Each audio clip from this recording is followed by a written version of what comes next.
আজ বানাবো রুই মাছের পাতলা ঝোল। এর জন্য 6টা রুই মাছের পিস নিয়ে লবণ হলুদ মাখিয়ে এক সাইড করে রেখে দিলাম।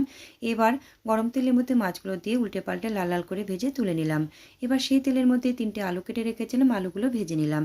এবার অল্প তেল অ্যাড করে দিয়ে তার মধ্যে শুকনো লঙ্কা, তেজপাতা, হাফ চামচ পাঁচফোড়ন দিয়ে একটু লালচে করে ভেজে নিয়ে আরও একটা পেঁয়াজ কুচি দিয়ে আরেকটু ভেজে নিলাম। এবার কিছু মশলা দিয়ে দিচ্ছি। মশলার মধ্যে আছে অল্প আদা, 5টা কাঁচা লঙ্কা, 2টো টমেটো দিয়ে একটা পেস্ট করে রেখেছিলাম, সেটা দিয়ে লবণ হলুদ অল্প চিনি দিলাম, আর হাফ চামচ জিরের গুঁড়ো, 1 চামচ ধনে গুঁড়ো আর হাফ চামচ লঙ্কার গুঁড়ো দিয়ে মশলাটাকে ভালো করে কষিয়ে নিলাম। কষানো হয়ে গেলে অল্প জল অ্যাড করে দিলাম। ঝোলটা যখন ফুটে উঠলো তখন ভেজে রাখা আলু আর ভেজে রাখা মাছগুলো একসাথে দিয়ে দিলাম। এবার নাড়াচাড়া করে মিশিয়ে দিয়ে 5 মিনিটের জন্য ঢাকনা বন্ধ করে ফুটতে দেব। 5 মিনিট পর ঢাকনা খুলে নিলাম। দেখুন ঝোলটা অনেকটা শুকিয়ে গেছে, আলুগুলো সেদ্ধ হয়ে গেছে। এবার গরম মশলা দিয়ে একটু নাড়াচাড়া করে নামিয়ে নেব। তৈরি হয়ে গেল রুই মাছের পাতলা ঝোল।